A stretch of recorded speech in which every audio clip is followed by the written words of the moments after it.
Celebrating 60 years of covering the Inland Northwest. Your official home of the 2012 Summer Games. This is KHQ Local News Today. Well, water, it's something none of us ever take for granted, whether it's washing your hands, brushing your teeth, and now as we head into the warmer months, it's all about watering your lawn as well. Good morning once again. As always, thank you so much for joining us. I'm Shelley Monahan. And I'm Sean Alsey. Those new water rates for the city of Spokane go into effect today. Mayor David Condon saying in a statement, quote, "People are turning on their sprinkler systems now. We don't want them to pay for part of their summer watering under the old structure. The new rates are designed to reduce your summer watering bills and keep your monthly expenses predictable." This morning, KHQ's Blake Jensen joining us live with exactly how much you can expect to be paying on your next bill. Blake, good morning. Yeah, Sean, Shelley, good morning. And that's right, the new rates do go into effect today. And again, as you mentioned, that's because Mayor Condon said people are starting to turn those sprinkler systems on in order to keep their lawns green. And along with saving you some green, which is exactly what these rates are designed to do, Mayor Condon also wanted to make those bills a little bit more predictable month to month. Now, the new rate structure is designed specifically to be much cheaper during the summer months, but then during other parts of the year, consumers will pay near what they're paying right now, if not even a little bit more, to help offset those cheaper summer rates. Now, the new rate system essentially is a return to the 2010 rating system of a four-tier structure. Mayor Condon said he wanted to return to that old system by simply increasing the rates of percentage of the inflation. That equates to about 4.5% in the 2 years from 2010 to 2012. That's 4 times less than the 16% consumption increase that was approved by the previous city council for 2012. And apart from just saving people money, this new system is also, like I mentioned, designed to make your monthly bill easier to understand. And notice I said monthly bill. That's also a change. Previously, those bills would come every other month, and the different amounts left many people confused. Now, at least for the summer months, Mayor Condon wants those bills to be going out month by month. So every month you should be getting one of those bills. And again, those water rates do go into effect today, and you can expect to save at least a little bit of money on that next bill. Reporting live in Spokane Valley, Blake Jensen, KHQ Local News Today. Right now, your on-time traffic. At 6:02 to get you on time this morning in North Idaho, we do want to let you know that state maintenance crews will be paving a section of Interstate 90 near Post Falls starting tonight. They'll be making repairs to the road as well. One eastbound lane will be open to traffic tonight starting at 7 o'clock. They say crews hope to be done by early Wednesday morning. The Idaho Transportation Department wanting to remind you that the repair work is weather dependent and could shift to Wednesday or Thursday night if necessary. In other news this morning, police in Seattle are getting ready for a busy day today, preparing for violent acts by anarchists as more than 2,000 people are expected to march downtown for immigrant and workers' rights. City officials say the marchers will take to the streets about 5 o'clock this evening. In a statement, the mayor's spokesperson saying that they've cautioned that others may come to Seattle, quote, with the intention of using the public demonstrations as an opportunity to commit violence, damage property, and disrupt peaceful free speech activity, end quote. 6:03 now, and next nationally, a shift in strategy. The change in strategy will move the nation's war on drugs from a criminal problem to a public health issue. The director of the Office of Drug Control will be speaking today in Washington, D.C. about the president's administration's new drug control policy. Science has shown that drug addiction is a disease of the brain that can be prevented and treated. Occupy Wall Street protesters are now calling for a worldwide strike. That tops today's news calendar. The people who occupied New York City's Zuccotti Park and parks across the country last year are calling for a global general strike today against work, school, and just about any activity promoting commerce. Marches and rallies are planned for New York City. Well, a former BP engineer accused of destroying evidence related to the Gulf oil spill is set to appear in federal court in Texas today. Current Mix is charged with obstruction of justice. Prosecutors say he deleted texts which indicated efforts to control the spill were failing.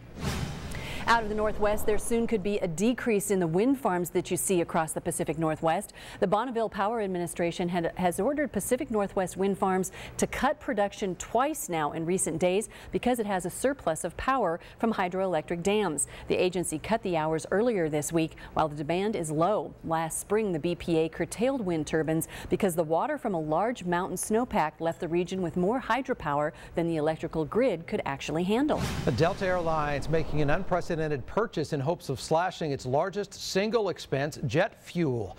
The airline plans to purchase the Trainer refinery from ConocoPhillips for $150 million. It is expected that deal would allow Delta to cut its fuel bill by $300 million per year. Delta's Monroe Energy subsidiary will spend $100 million to make changes to the refinery in order to maximize the production of jet fuel. Well, some residents along British Columbia and Alaska picking up the first wave of 5 million tons of debris from the Japanese earthquake and tsunami that struck more than a year ago. The debris field is washing ashore on Kayak Island, and some researchers are now taking a closer look at it. The debris holds fragments of everyday life from some 3,500 miles away. I don't think people realize this is an environmental tragedy that dwarfs the Exxon Valdez, in my personal opinion. Off the coast of British Columbia, this rusted motorcycle, a Harley, believed to be the first piece of tsunami debris in Canada. Plates are from Miyagi Prefecture, Japan's hardest hit area. Here in Washington, state officials will use cargo planes, we understand, for surveys and train volunteers on the ground to specifically what to look for. Right now, your weather in the 6s. Raining lightly right now at Manitou Golf Course here in Spokane, but you can see this shot of the highway just in the middle of Spokane. No rain falling there, so it's a little hit and miss spotty stuff, but there's the possibility of some showers as we go through this day. 37 degrees, that's above normal for this time of year. Those winds, though, 18 to 20 miles an hour. That's not good. Look at this. You can see this little wave that's going through Spokane right now. Notice that there's a yellow in there. There's also a little bit of red as it pushes through. So there's the possibility of a little bit of a downpour, but that's already gone by. Right now, moving into the Coeur d'Alene area, into Kootenai County, and then into western Montana. There's more back there, but that's what we'll have. Just little bits and pieces that are going to fly through as we go through the day. They'll fly through partly because it is going to be windy again, 15 to 20 miles an hour with some gusts stronger than that. We're sitting at 37s in Spokane and Coeur d'Alene, in the 40s out in the Columbia Basin, the upper and the lower. So those temperatures are pretty good. But Shelley, it winds 18 to 20 again. It's going to be another one of those days where it feels raw and just enough rain to keep you wet. All right, George, well, you're going to love this next story. An 8-week-old puppy from Nova Scotia is being hailed as a hero. Named Zeus, the puppy smelled smoke in the middle of the night and started barking. 8-week-old Zeus, a Rottweiler Burmese cross, is the hero of this New Glasgow neighborhood. No one knows that better than Zeus's owner, Kyle Christensen. That big old beast saved my life. Crazy to think it though, eh? So you say you're the lucky dog today? I am the lucky dog. He saved my life. I didn't save his. It was a regular night for Kyle Christensen. He let the dog out before he and his wife and baby headed off to bed, but at about 3:30 in the morning, he heard the puppy barking. When he went downstairs to see what the commotion was, he could see and smell smoke and quickly realized that his home was on fire. Christensen says the smoke detector did not go off right away and that he'll be thanking Zeus by getting him a juicy steak for his heroic effort. That is a cute puppy there. All right, 6:08. Well, if you plan on looking into the skies this coming weekend, you will see a moon that is a little larger than normal. Your eyes won't be deceiving you. The biggest full moon of the year due to arrive this weekend. We've put Leslie Lowe on the job to tell you all about it this morning. Leslie, good morning. Good morning, you guys. And yes, it's going to be one of those romantic moons. And the reason why you'll be seeing the moon at a larger scale this weekend is because it will swing 221,802 miles from the Earth. That means those of you that are sky watchers will be seeing an extra bright moon nicknamed a supermoon.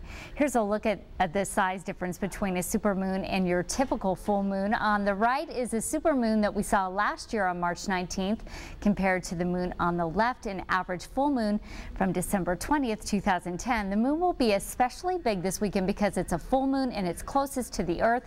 This picture shows the last supermoon we saw last March. Meteorologists say the full moon is due to be about 16% brighter than average. For the best effect for this weekend supermoon, it's best to look for it just after it rises or before it sets, when it's closest to the horizon. That is amazing. I'm trying to look at those pictures while I'm reading that story. That's amazing. So see, very romantic moon this weekend. Yeah, I can ask you guys, because us men, we don't know. Does supermoon mean super romance? Hopefully. Yeah. Are those two connected? I'm going to give you 2 thumbs up. All right, Hopefully our husbands are listening. Exactly. All right, my dear. Well, coming up after the break, what if you could get a diagnosis and treatment all through a video chat with your doctor? I'll tell you about one program that does just that as technology continues. Oh, great song as we go. You got it, Shelley? You hear it?